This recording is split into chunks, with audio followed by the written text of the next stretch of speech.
वक्रतुण्ड महाकाय सूर्यकोटिसमप्रभ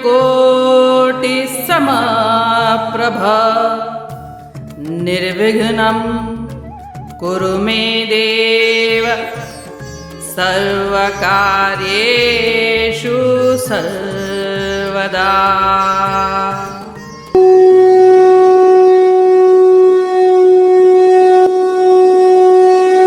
अध्याय 4 श्लोक 32।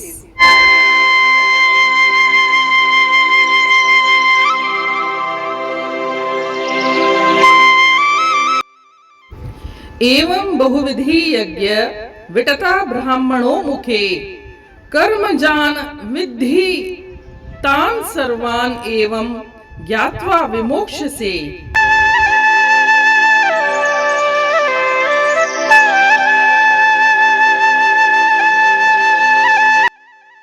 अर्थात वेदों में इन सभी प्रकार के यज्ञों का वर्णन किया गया है। इन्हें विभिन्न प्रकार के कर्मों से उत्पन्न जान, यह ज्ञान भव बंधन की गांठों को काट देता है।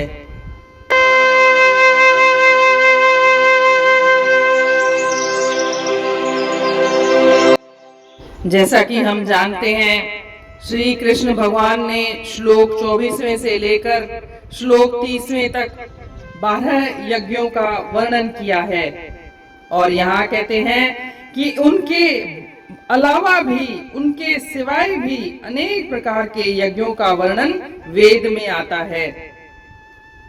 परंतु जो वेदों में सकाम अनुष्ठानों का विस्तार से वर्णन किया गया है, उन सबसे नाशवान फल की प्राप्ति होती है, अविनाशी फल की प्राप्ति नहीं होती, क्योंकि वे जो अनुष्ठान करते हैं वे सकाम हैं, वे कंडीशनल हैं। यह कामना की पूर्ति होगी तो हम यह यज्ञ करेंगे। तो इस तरह से जब कंडीशन लगा करके यज्ञ किए जाते हैं तो उनसे जितने भी फल प्राप्त होते हैं वे भी नाशवान ही होते हैं। और इन फलों के प्रभाव से कुछ मनुष्य स्वर्गलोक को भी जा सकते हैं और उनके पुण्य क्षीण होने पर वे पुनः मृत्यु लोक में आ जाते हैं और इस प्रकार जन्म मरण के चक्कर में बंधे रहते हैं। परंतु श्री कृष्ण भगवान ने जिन 12 यज्ञों का वर्णन किया है श्लोक 24 से लेकर श्लोक 30 में, वे सब निष्काम किए गए यज्ञ हैं और उनसे परमात्मा की प्राप्ति होती है, जन्म मरण से छुटकारा मिल जाता है। इन यज्ञों में परमात्मा प्राप्ति के साधन श्रवण मनन निधिध्यासन प्राणायाम समाधि इत्यादि बताए हैं। और आगे इसी श्लोक में कहते हैं एवं ज्ञात्वा विमोक्ष्यसे, मतलब कि फल की इच्छा का त्याग करके लोक हित के लिए किए गए कर्म ही मनुष्य को कर्म बंधन से छुटकारा दिलाते हैं।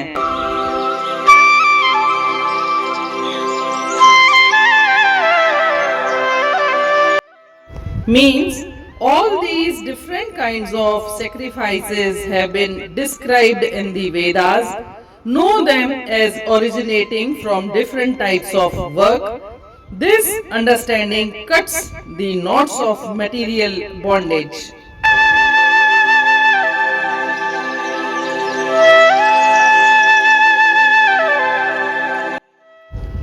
Besides the 12 forms of sacrifices which have been described from the 24th verse to the 30th verse, there are many other forms of sacrifices which have been explained in detail in the Vedas. The reason is that according to their inclination, nature and faith strives follow different spiritual disciplines. In the Vedas, there is description of self-centered rituals which people perform in order to reap their perishable fruits. So, they go to heaven and enjoy divine pleasures of the gods. But having enjoyed them, when fruits of their virtuous deeds are exhausted, they return to the world of mortals, and these follow the cycle of birth and death. Further, he says that a man who performs his duty only for the welfare of the world without expecting any fruit, he is liberated from the bondage of actions.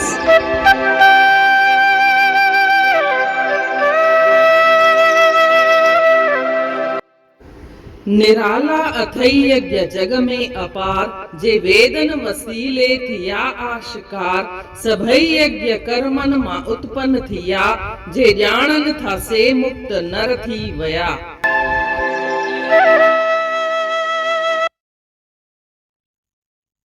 हीअं त पाण खे ख़बर आहे, श्लोक 24 खां वठी श्लोक 30 ताईं श्री कृष्ण भगवान 12 नमूननि जा यज्ञ जे बारे में ॿुधायो आहे ऐं उनखे पाण विस्तार सां पढ़ियो बि आहे, ॿुधो बि आहे। हिन श्लोक में चवनि था अहिड़ा केतिरा ई ॿिए नमूननि जा यज्ञ आहिनि जेके वेदन में उन्हनि जो उल्लेख आयो आहे, उन्हनि जो वर्णन आयो आहे, पर जेके उहे यज्ञ आहिनि उहे कंहिं कामना पूर्तिअ लाइ सकाम भावना रखी करे कया वेंदा आहिनि, त उन सां जेको फल प्राप्त थींदो आहे उहो बि अविनाशी कोन थींदो आहे, उहो पेरिशेबल थींदो आहे, उहो नाशवान थींदो आहे। त जॾहिं उहे फल जो प्राप्त करण खां पोइ जॾहिं माण्हू स्वर्ग में वेंदो आहे, उते थोरो वक़्तु पंहिंजे पुण्यनि जो जेको उनखे अंजाम मिलंदो आहे उहो उते भोगींदो आहे, वरी वापसि उहो जन्म मरण जे चक्कर में पवंदो आहे। पर जेके श्री कृष्ण भगवान 12 नमूननि जा यज्ञ ॿुधाया आहिनि, उन्हनि सां अविनाशी फल मिलंदो आहे, नाशवान फल कोन मिलंदो आहे ऐं उन सां जन्म मरण जे चक्कर सां मुक्ति मिली वेंदी आहे।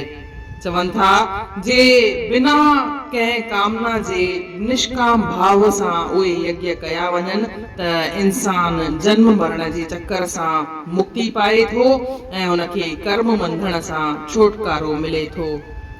इन रीति अध्याय 4 जे श्लोक 32 जो अर्थ पूर्ण थियो। सुभाणे ॾिसंदासीं श्लोक 33। तेसीं ताईं जय श्री कृष्ण।